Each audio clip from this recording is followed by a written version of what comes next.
leaving them but the shells and husks of men.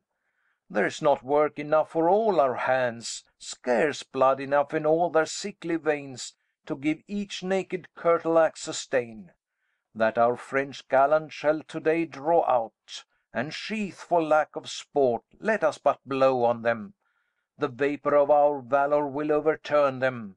'Tis positive, 'gainst all exceptions, lords, that our superfluous lackeys and our peasants, who in unnecessary action swarm about our squares of battle, were enow to purge this field of such a hilding foe, though we upon this mountain's basis by took stand for idle speculation, but that our honours must not, what's to say?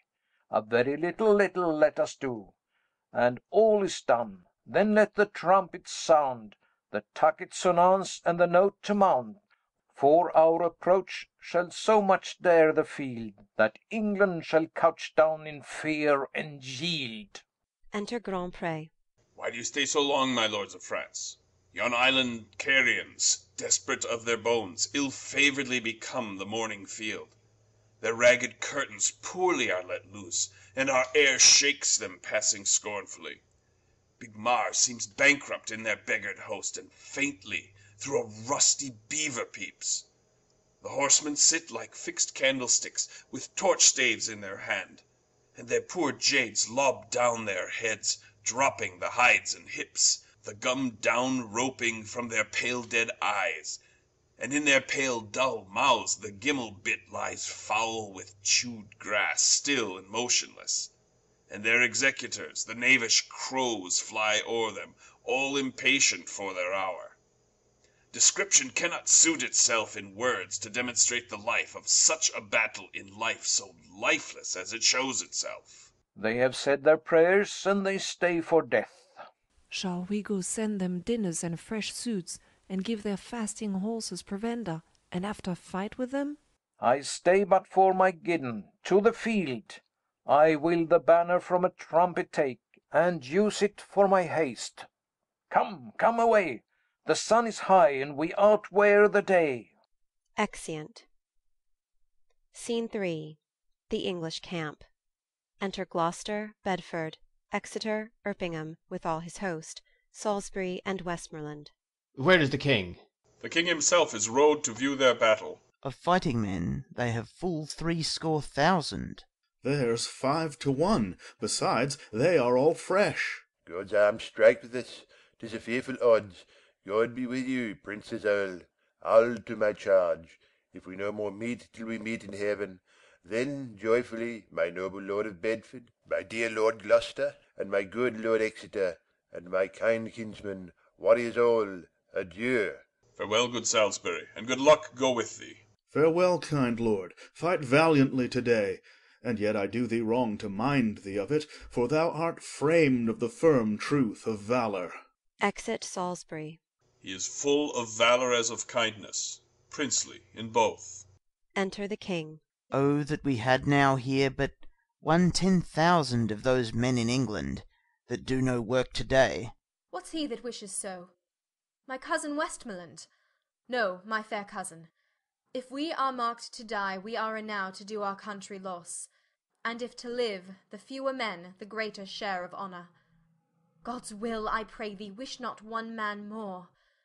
By Jove, I am not covetous for gold, nor care I who doth feed upon my cost. It yearns me not if men my garments wear, such outward things dwell not in my desires.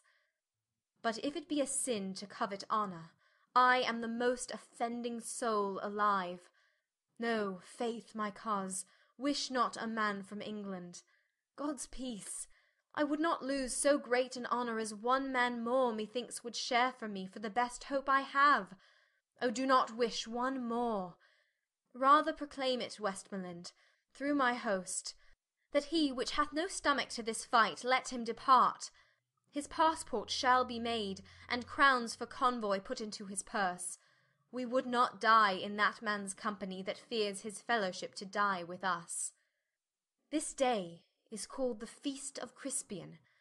He that outlives this day, and comes safe home, We'll stand a tiptoe when the day is named, and rouse him at the name of Crispian. He that shall live this day and see old age will yearly on the vigil feast his neighbours and say, Tomorrow is Saint Crispian. Then will he strip his sleeve and show his scars, and say, These wounds I had on Crispin's day.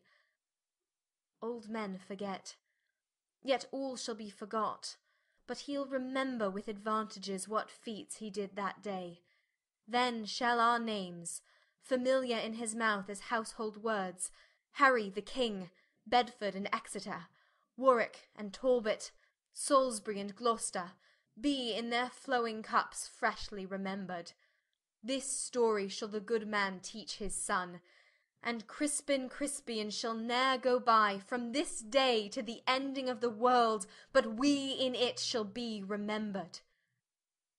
We few, we happy few, we band of brothers, for he today that sheds his blood with me shall be my brother.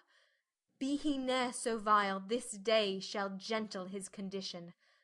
And gentlemen in England now abed shall think themselves accursed they were not here, and hold their manhoods cheap whiles any speaks that fought with us upon Saint Crispin's day. Re-enter Salisbury. My sovereign lord, bestow yourself with speed. The French are bravely in their battle set, and will with all the expedients charge upon us. All things are ready, if our minds be so. Perish the man whose mind is backward now. Thou dost not wish more help from England, coz?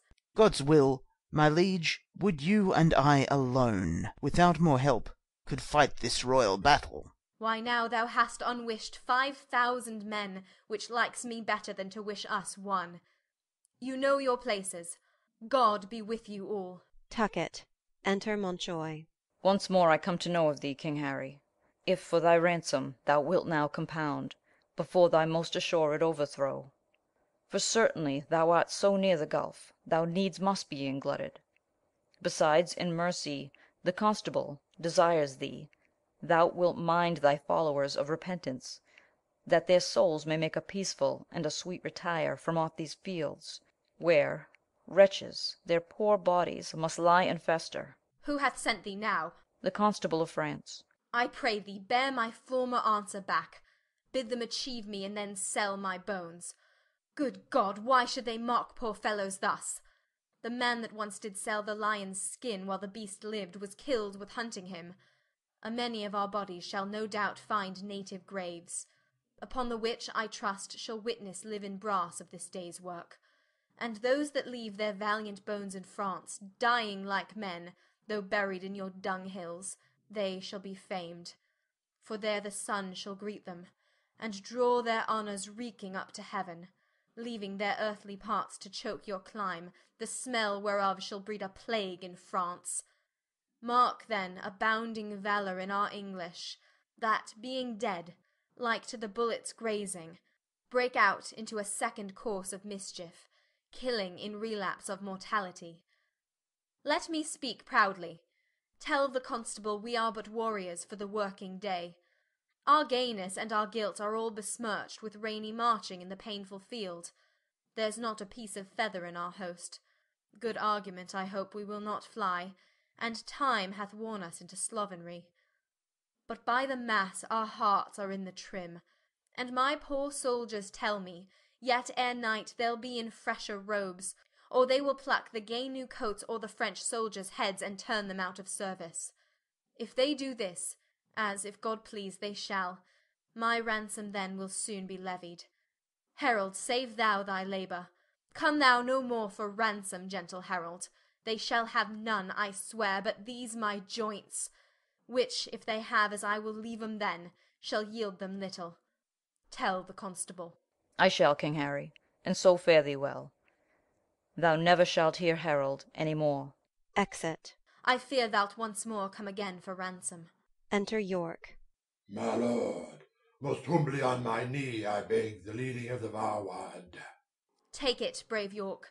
Now, soldiers, march away, and how thou pleasest, God, dispose the day. Exeunt. Scene 4. The field of battle. Alarum. Excursions. Enter Pistol, French soldier, and boy.